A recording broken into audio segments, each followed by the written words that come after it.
Today we are diving on the SS Sapona. It was built in 1918 for the First World War, but it was not finished in time, so therefore it was sold off. One of the things that you will see about this ship is it's kind of teased it in the thumbnail, and that was that this was a concrete ship. But no, it was not a steel-hulled ship that was carrying a load of concrete. The actual ships were built out of concrete. I know you're saying, whoa, John, ships built out of concrete? Certainly that did not happen. Well, it did. During the First and also during the Second World War, steel was at a premium. It was hard to find, so they needed to find some other cheaper methods to build ships with. And with that, they came up with concrete. So it was reinforced concrete skeleton, but the whole ship's hull, well, there were a few key areas that had steel in them, but they were concrete.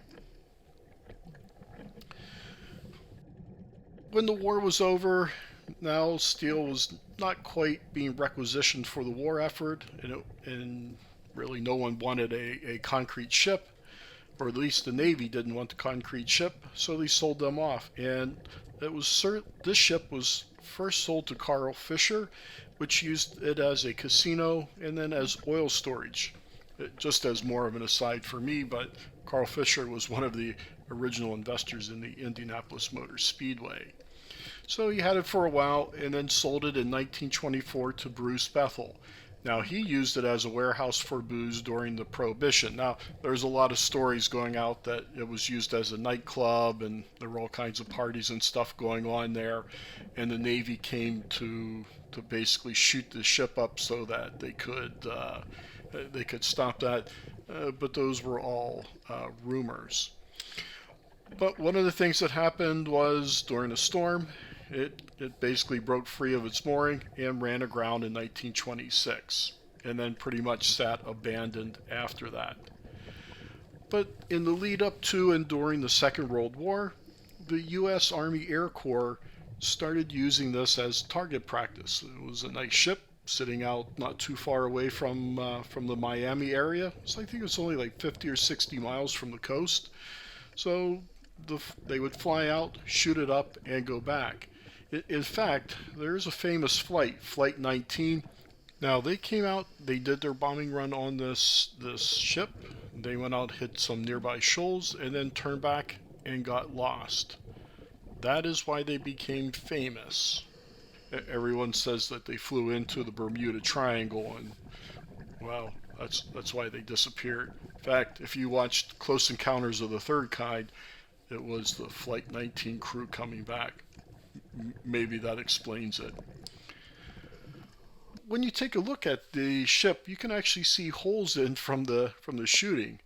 It is possible to find bullets in the sand. In fact, our dive leader, she ended up finding 5 of them on this one, and she says she's found hundreds of these on past dives. It doesn't look like much, but those bullets have been in there for probably 60, 70 years, so they are coral encrusted. As a kid, I would see a concrete ship every summer. So my family would go to Cape May and we would camp for a weekend, and we would always go down to Cape May Point. Well, the SS Atlantis is there. And that was another ship. Actually, there were 2 of the cement ships that they were going to bring in and beach and use those as a dock for ferries that were heading over to Lewes, Delaware. But again, just like with the Sapona, storm came by, broke its moorings, and ran aground, and they couldn't get it off, so it has sat there. When I was a teenager, you could still see it looking just like a ship. Today, the storms have rolled it over on its side. You can still see part of the hull, but most of the ship now has collapsed into the water. And when I started diving, not that it was a big thing in my mind, but man, I thought, boy, if I could ever find one of these concrete ships, it would be awesome to dive on those. But I just never thought it would be possible. So we had seen the wreckage. They had talked about going to the SS Sapona when we first got on, but they didn't really talk about it being a concrete ship. And while we were diving for the sharks, we could see this structure way, way out away from where we were at. You could see it was massive, but you couldn't really tell what it was. But as soon as we got close enough, I could see that it was a concrete ship. And I go, holy cow, that's a concrete ship. Our dive leader, she was very impressed that I knew what they were. I will say the thing that I was most happy with is the fact that we got to enter the ship. Now the wreck is mostly upright. Really, the stern broke off, and it is just laying in a pile of rubble behind the ship. But pretty much the hull between the ribs has all been broken through, and it's very easy to penetrate through there. So we ended up, that's how we went in. We went in one side, dove through, and came out the other.